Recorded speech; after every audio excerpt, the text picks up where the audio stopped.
Assalamualaikum warahmatullahi wabarakatuh. Halo teman-teman, di video ini aku mau menjelaskan sedikit tentang perbedaan antara sel hewan dan sel tumbuhan.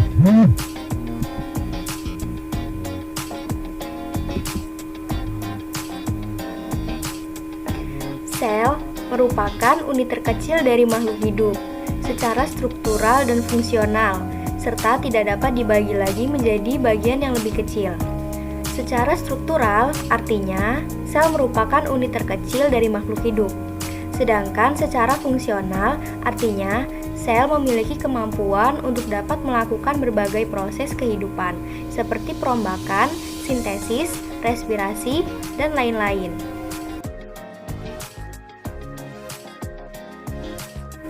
Organel-organel yang dimiliki oleh sel hewan dan sel tumbuhan yaitu ada membran sel. Membran sel adalah lapisan pemisah antara organel sel dengan lingkungan ekstraseluler. Fungsinya adalah untuk melindungi inti sel dan organel sel di dalamnya. Membran sel terdapat di sel hewan maupun sel tumbuhan. Lalu ada inti sel. Inti sel adalah pusat kontrol aktivitas sel dan juga tempat mengelola gen-gen. Di dalam sel terdapat DNA dan kromosom. Inti sel terdapat pada sel hewan dan sel tumbuhan. Lalu ada organel sitoplasma. Sitoplasma adalah isi di dalam sel yang terdiri dari organel dan berbagai cairan sel. Sitoplasma terletak di antara membran sel dan inti sel. Sitoplasma juga terdapat di sel hewan dan sel tumbuhan. Lalu ada mitokondria. Mitokondria adalah organel yang berfungsi sebagai tempat respirasi sel dan sebagai pembangkit energi bagi sel. Mitokondria menghasilkan energi utama untuk sel yang disebut ATP. Selanjutnya, ada sitoskeleton.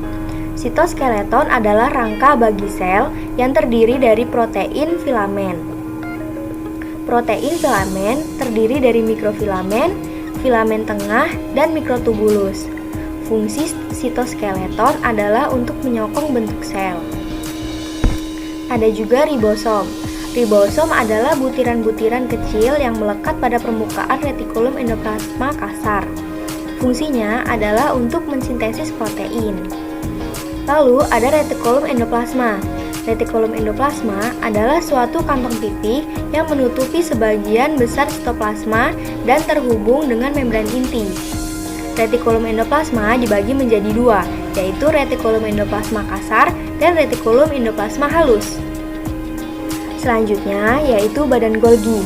Badan Golgi adalah kantung pipih bertumpuk dan terikat dengan membran.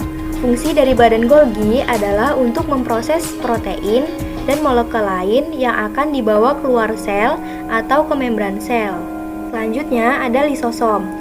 Lisosom adalah suatu organel yang terbentuk dari badan Golgi yang fungsinya untuk mencerna makromolekul di dalam sel dan merusak sel-sel asing.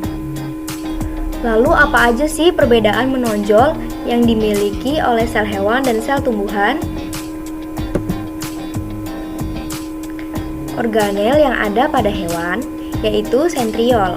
Sentriol adalah sepasang struktur yang berbentuk seperti silinder yang mempunyai lubang di tengah. Lalu perbedaan yang kedua yaitu vakuola. Vakuola yang dimiliki oleh hewan ukurannya lebih kecil dibandingkan dengan ukuran vakuola yang ada di tumbuhan. Lalu organel yang ada pada tumbuhan yaitu dinding sel. Dinding sel adalah bagian sel yang terletak paling luar, berfungsi untuk pelindung dan penunjang sel. Lalu ada plastida. Plastida adalah organel bermembran lengkap berupa butiran-butiran yang mengandung pigmen. Sekian penjelasan dari aku, semoga bermanfaat. Wassalamualaikum warahmatullahi wabarakatuh.